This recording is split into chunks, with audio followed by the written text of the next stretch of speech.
Bueno, vamos a hablar de sistemas operativos Linux. Para comenzar, saluda a Carlos Ochoa Calderón, de Nocturno, mantenimiento, segundo Nocturno, mantenimiento. Vamos a hablar un poco de la historia de Linux, en la cual vemos a este personaje. Hablaremos parte de la historia. La persona que usamos aquí es Linux Torvald.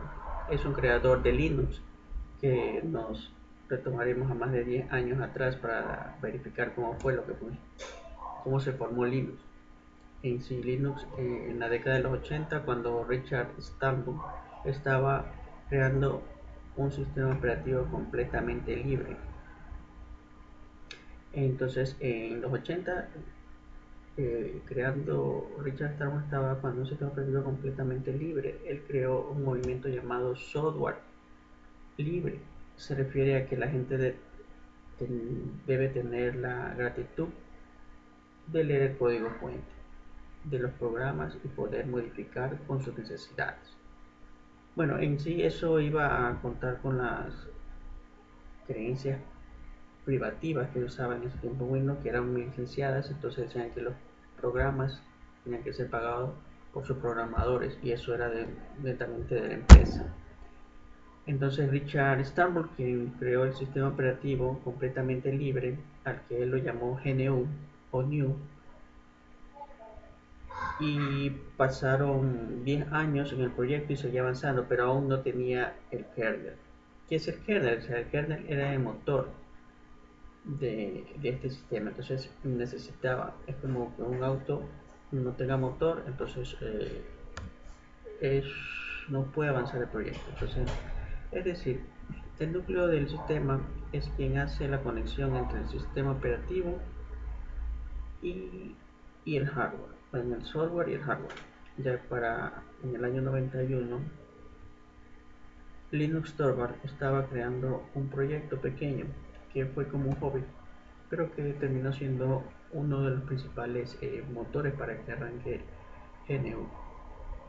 El kernel, que lo llamó Linux, la X con Linux con X de Unix, el sistema operativo de la cual se basaba en los núcleos del sistema.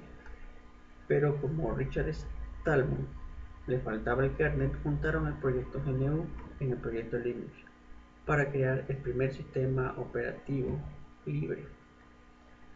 Hay que tomar esto en cuenta, lo que informamos que Linux no es un sistema operativo, sino el kernel. Debe llamarse GNU, en sí se llama GNU, pero lo conocemos como Linux. Este es el Unix con lo que se creó la parte del sistema. En sí, GNU se juntaron con Linux, lo que estamos hablando hace un rato. En parte de las distribuciones de Linux tenemos Red Hat, Ubuntu y muchos más en las cuales estaremos hablando.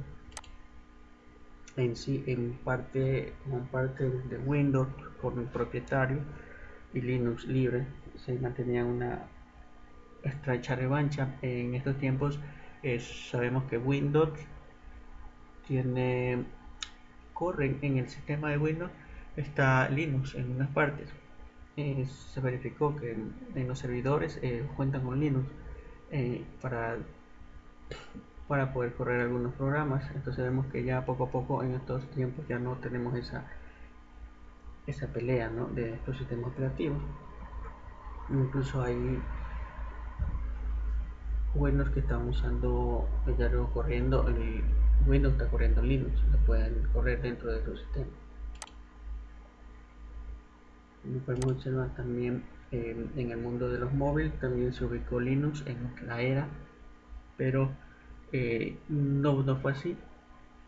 Android empezó a tener problemas porque Android es un sistema, si el sistema operativo es propietario, en sí es libre, pero tiene capas que son propietarias, son capas en las cuales es propietario, es netamente propietario.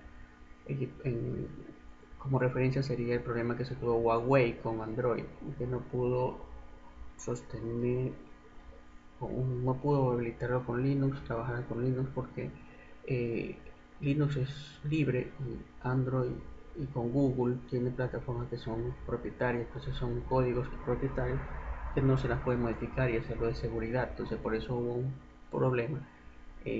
No puede usar Huawei Android. En esto podemos indicar que Huawei usa algunas aplicaciones de Google, pero son muy básicas de Linux para poder algunas plataformas todavía seguir en pie. Por eso tenemos algunos Huawei que todavía usan el sistema de Google con Android. En sí, en Linux, en la mayor parte que se utiliza son en los servidores, eso es indiscutible, no tienen ningún tipo de problema y es basado, buscan para servidores porque lo puedes tener, tú lo puedes crear y lo puedes poner de acuerdo a las necesidades y lo puedes ir formando tú mismo en el servidor, a diferencia de los licenciados que no se pueden hacer ni son propietarios. Este es un entorno, es un escritorio de Linux basado casi como un Windows 7 y tiene sus en sí, en fin, tenemos que tener el escritorio. También es como podríamos indicar en un sistema operativo propietario, multitareas, perdón, multiusuario, multitareas.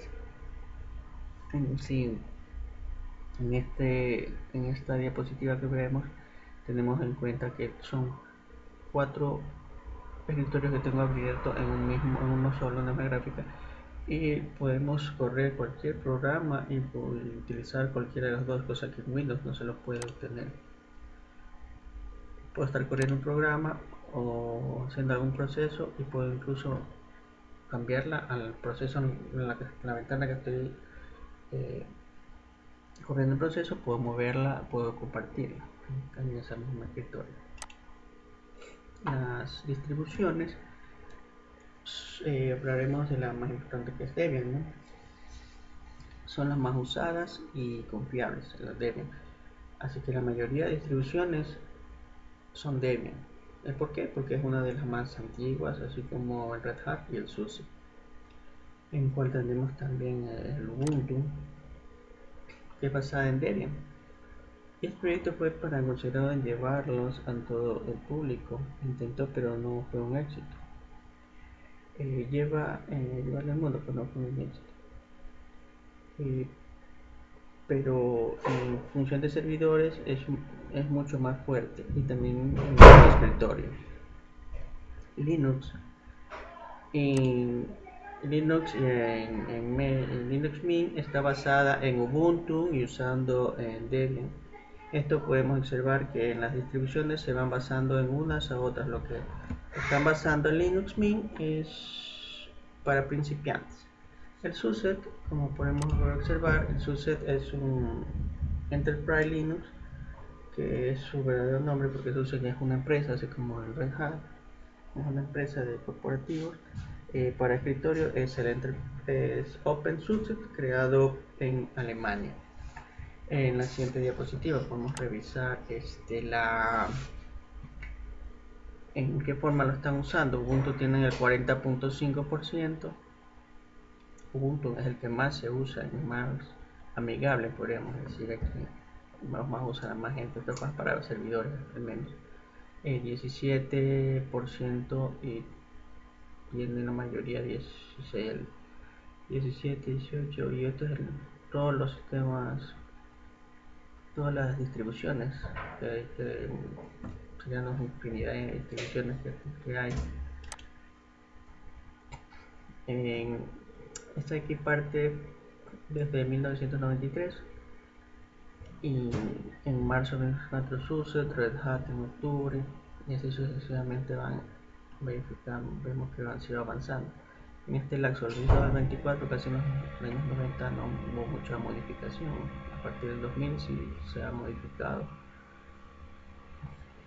hasta llegar a 2013, que es la última modificación, lo que podríamos indicar. Muchas gracias.